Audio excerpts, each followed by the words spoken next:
আসসালামু আলাইকুম। জীবন আপনার, সিদ্ধান্ত আপনার। আজকে আমাদের আশেপাশের আগাছাগুলোকে নিয়ে একটু কথা বলবো।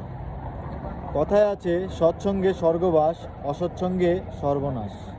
কথাটা পুরনো হলেও এর সত্যতা চিরন্তন। আমাদের জীবনে, আমাদের আশেপাশে এমন কিছু লোক আছে যাদের উপস্থিতিতে আমাদের জীবনের গতিপথ থামিয়ে দেয় এবং ধীরে ধীরে আমাদের সম্ভাবনাগুলোকে ধ্বংস করে ফেলে। কেন এদের থেকে দূরত্ব বজায় রাখা জরুরি, চলুন এ ব্যাপারে একটু বিশ্লেষণ করি।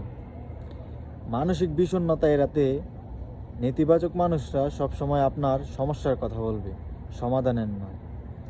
তাদের সঙ্গ আপনাকে মানসিকভাবে ক্লান্ত করে ফেলবে। আত্মবিশ্বাস রক্ষা করতে খারাপ মানুষরা সবসময় অন্যের খুঁত ধরতে ব্যস্ত থাকে। আপনি যত ভালো কাজই করার চেষ্টা করুন না কেন, ওরা আপনার খুঁত ধরবেই, ওরা আপনার আত্মবিশ্বাসে ফাটল ধরাবেই। এবং আপনি যদি বিষাক্ত পরিবেশে থাকেন, তবে আপনার চিন্তাভাবনাও বিষাক্ত হয়ে উঠবে। আপনার জীবন অর্ধেক ধ্বংস হওয়ার আগেই লাগাম টেনে ধরা বুদ্ধিমানের কাজ।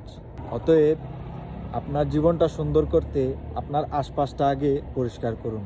আগাছা পরিষ্কার না করলে যেমন বাগানে ফুল ফুটে না, ঠিক তেমনই আপনার জীবনেও আপনার আশপাশের খারাপ মানুষদেরকে যদি না সরান, তাহলে আপনার জীবনেও সাফল্য আসবে না। মনে রাখবেন, একা থাকা অনেক ভালো। জীবনে ভুল মানুষদের সাথে থেকে জীবন ধ্বংস করা একেবারেই বোকামি।